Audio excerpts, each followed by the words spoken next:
डरपोक सास बहू। जिगर और बलराज अपने अपने ऑफिस के लिए निकल जाते हैं, जिसके बाद तानिया और उसकी सास घर के काम में बिजी हो जाती हैं।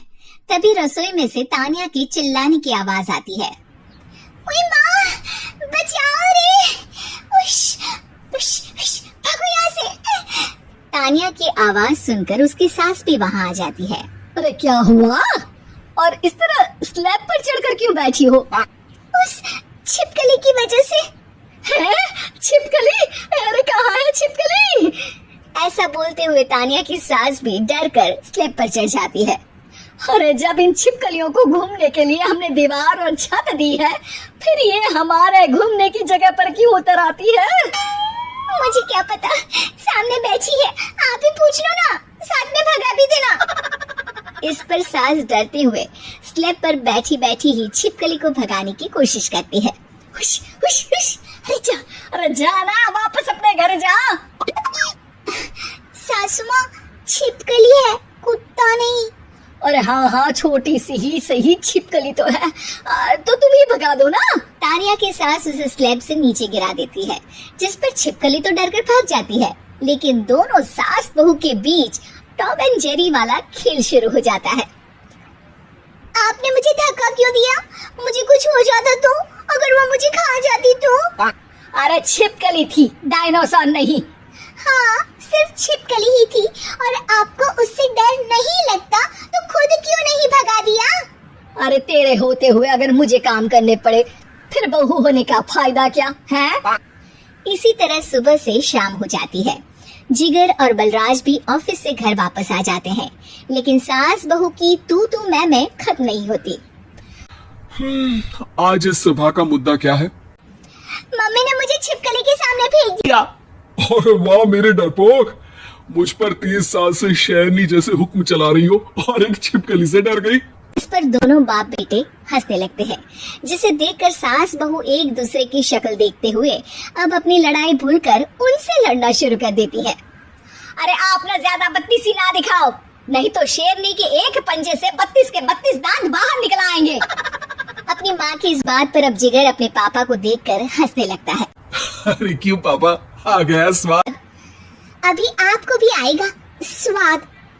इस पर घर में सास बहू ड्रामा बंद होकर पति पत्नी नौटंकी शुरू हो जाती है, जिस पर तानिया से कहा सुनी के बीच जिगर अचानक चिल्लाते हुए कहने लगता है।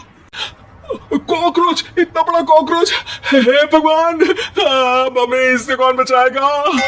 कॉकरोच का नाम सुनते ही दोनों सास बहू सारी लड़ाई भूलकर फुदक से कूदकर पास रखे सोफे पर चढ़ जाती हैं। अरे कहाँ है? अरे कहाँ है? कमबख्त! अरे उसे भगाने की जगह अनाउंसमेंट तो ऐसे कर रहा है जैसे 12:40 की आखिरी लोकल है, छूटनी नहीं चाहिए। अरे भलाई का तो जमाना ही नहीं है। ठीक है भाई, अब मैं आपको बिल्कुल भी नहीं बताऊंगा कि आपके पीछे भी एक बहुत बड़ा कॉकरोच बैठा है। जिगर की बात पर एक बार फिर दोनों डर से उछल जाती हैं, जिसके बाद जिगर और बलराज इसी तरह कभी कॉकरोच तो कभी छिपकली का नाम लेकर उन्हें परेशान करते रहते हैं। अगली सुबह ये दोनों हमारे डर का ऐसे मजाक बना रहे थे जैसे खुद कभी किसी चीज से ना डरते हो। ये जिगर ना बचपन में तो चींटी से भी डर जाता था। पर मम्मी, उन्हें डराने के लिए मैं चींटी तो नहीं पकड़ सकती। अरे पागल औरत, इतना बड़ा होकर क्या वो चींटी से डरेगा? मतलब हमें बदला लेने के लिए कुछ अलग सोचना पड़ेगा। अरे वाह, क्या ब्रांड न्यू न्यूज दी है। सोचो अब।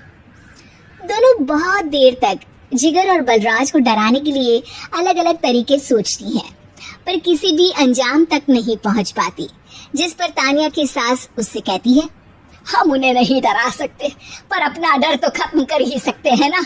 अगर हमारा डर खत्म हो जाएगा तो फिर वो अपने मजे के लिए किसे डराएंगे और इसी तरह उनका पचका हो जाएगा। हाँ, नाइस आइडिया, पर मुझे इससे डर क्यों लग रहा है? सास की बातों से डरते हुए भी वो दोनों अपने डर को खत्म करने के मिशन पर लग जाती है, जिसमें पहला कॉकरोच सामने आते ही वो डर कर भाग जाती है। हमसे ना हो पाई मम्मी, इससे आप ही निपटो ना। अरे क्या आप निपटो, साथ चल, नहीं तो तेरे ऊपर ना छिपकली गिरा दूंगी। हाँ बस, हाँ, पहले छिपकली पकड़ कर तो दिखाओ। अरे यार चल ना। इस पर दोनों भगवान का नाम लेते हुए एक वाइपर लेकर कॉकरोच के पास जाकर डरते डराते उसे भगा देती हैं। जिसके बाद उनमें थोड़ी हिम्मत आती है और वो दिन ब दिन एक एक कर अपने हर डर पर काबू पाने लगती हैं। कुछ हफ्तों बाद, वाह मम्मी, आइडिया तो मस्त था। अब कॉकरोच हो या उसका बाप, मैं किसी से नहीं डरती। अरे शाबाश। और मैं छिपकली हो या उसका पूरा गैंग, सबके छक्के छुड़ा दूंगी। पर मम्मी जी, उससे पहले किसी को सबक सिखाना है। उसी रात जब बलराज और जिगर टीवी देख रहे होते हैं तो दोनों सास बहू प्लान बनाकर छुपके से उन पर नकली छिपकली और कॉकरोच फेंक देती है। जैसे देखते ही वो दोनों अपनी जगह से उछल खड़े होते हैं। अरे वही माँ, ये छिपकली कहाँ से आ गई? ओह, इस कॉकरोच को मेरे ऊपर से हटाओ ना। अरे क्यों बेटे, कैसे माँ याद आ गई? जब माँ को डर लग रहा था तब तो बहुत खिल्ली उड़ा रहे थे। ससुर जी, कॉकरोच से तो हम जैसे डरपोक डरते हैं, फिर आज आपको क्या हुआ? दोनों हंसने लगती है, जिससे जिगर और बलराज को भी उनकी गलती का एहसास होता है।